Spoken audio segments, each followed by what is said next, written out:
Protesters showed up at Seattle Police Chief Carmen Best's home over the weekend. Today, the chief is also asking the council to denounce the activity, and they're not doing it. It is a hot-button issue. Are protesters going too far, or have their voices been silenced for too long? Good afternoon. Thanks for being here. I'm Mark Wright. I'm Joyce Taylor. Good evening.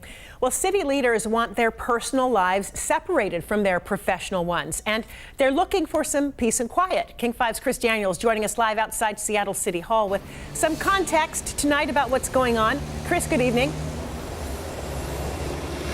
Hi, Joyce. Hi, Mark. Good evening to you. You know, protests, as you know, have occurred outside the homes of public leaders, public officials, public figures in Seattle now for years, but we have not seen the size, repetition, and vandalism that we have seen in the last few days. The council members were in all-day meetings today.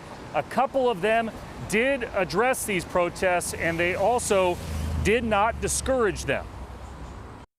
Vandalism, graffiti have marked the mayor's home and multiple city council members in recent weeks.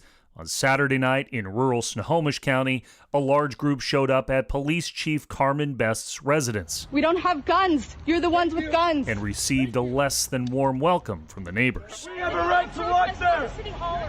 Today, Best urged the council to stand up for what's right before this devolves into the new way of doing business by mob rule here in Seattle and across the nation. Elected officials like you must forcefully call for the end of these tactics, with Snohomish County Sheriff adding it is a bullying tactic that will certainly require an extra patrol response. I take exception to the response by our police chief, who celebrated that her neighbors met these young people with guns. Seattle Councilmember Tammy Morales was the only elected official to address Best today. This is a civics experience. Her colleague, Dan Strauss, who has met with the loosely formed group, also did not condemn the visit to the chief, nor the mayor, nor other colleagues, with the exception of Deborah Juarez, who received a visit the day after local tribes denounced the continued activity at her home. It's not okay for Seattleites to terrorize an elected Native American at her home. If the listening public doesn't understand what this means, or the thousands of layers contributing to my remarks, we'd have a bigger problem. And that's all I have to say.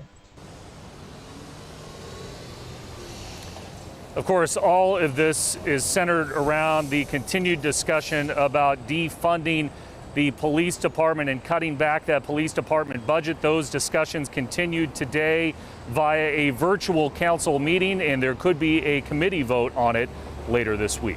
That's the story for now. Live in Seattle at Seattle City Hall, I'm Chris Daniels, King 5 News.